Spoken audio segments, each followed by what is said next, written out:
So I'm going to go ahead and reset my temporary hide isolate. And I'll go ahead and pick, that's the entire model, right? And I made it transparent.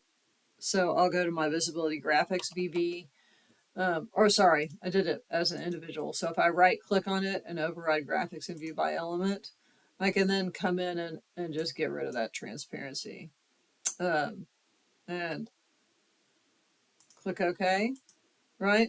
So now basically I have this whole thing and sitting on, kind of coinciding. And unfortunately, I can't just get rid of those because they're all kind of glued together and came in as one file. But what I can do is I can just delete this guy, right?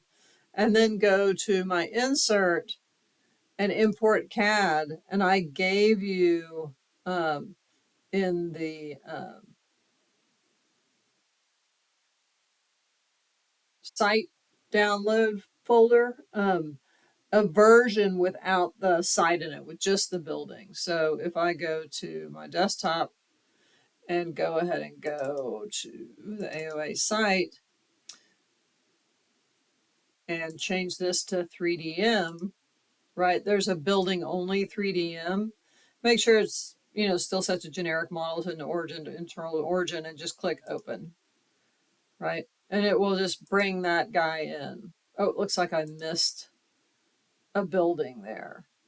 So let's go ahead and Control Z back. Oh, I missed that big one. Whew, it's kind of a big one to miss, huh? So if I come in and tab select in and grab that guy and edit in place, right, then I can go in and create the extrusion really quickly.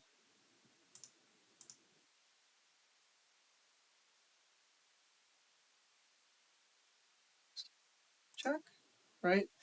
And go ahead and assign that parameter to it so it'll get the same one. And then let's go over here and align to the top that guy. And so now if I finish that, I can delete that. And then if I go to insert and import CAD and grab that one and click open, it'll plunk that guy right in there.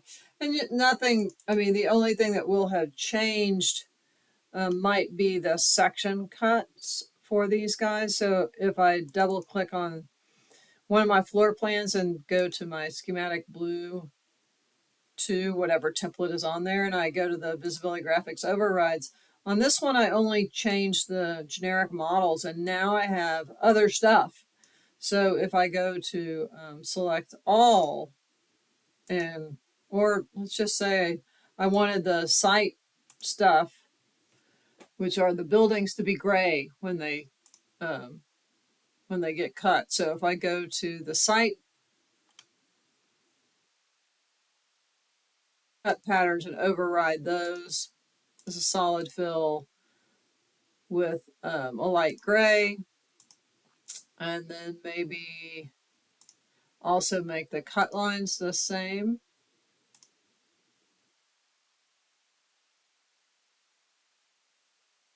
Right, then all of those turn gray. So it's kind of up to you what you want to do and how you want to control it. But that's basically it. Okay. If I go back to my 3D view, again, the material, if you select that, is right here. So if you want to update those, you just click on that and grab a material. All right, so that's the urban site. When we come back, we'll do the contoured site.